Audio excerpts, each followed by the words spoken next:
So, ito yung kagandahan ng merong watt meter tayo na yan. So, 85 watts ang nakukonsume niya. So, wattage yan, yung kulay dilaw. Then, ito, power station ng nakasaksak, no? Ayan. Ayan. Saka, isang electric fan na naka-number 1 lang yan. Number 1. Number 1. Okay. So, try nating ano, no? Ayan. Tanggalin yung power station. Ayan.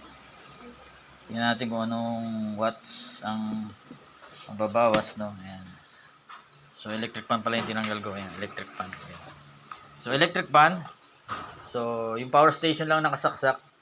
Ang power station ko ay 45 watts. Okay. So, ampere is 0.4. Ayan. So, tanggalin din natin yung power station para makita natin, no? Ayan.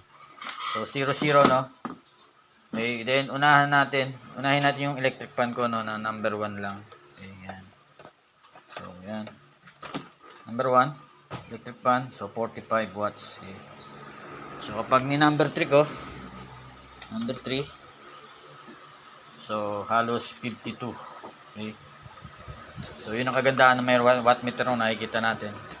Then, pagsabayin natin yung dalawa, no, electric fan number 3, then itong power station.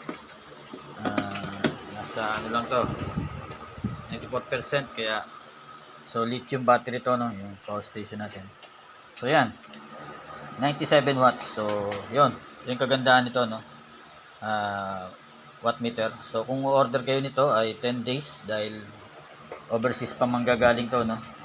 So syempre kasama yung outlet, then itong mga railings natin, then may plug siya na almost 1 meter. So ang advantage nito ay nakikita mo yung natitipid mong kuryente, no. Small setup man yung gamit mo, ay ayan yung natitipid mo sa daytime mo. Okay. So salamat sa pagtitiwala mga ka-electrical. Happy New Year sa inyong lahat.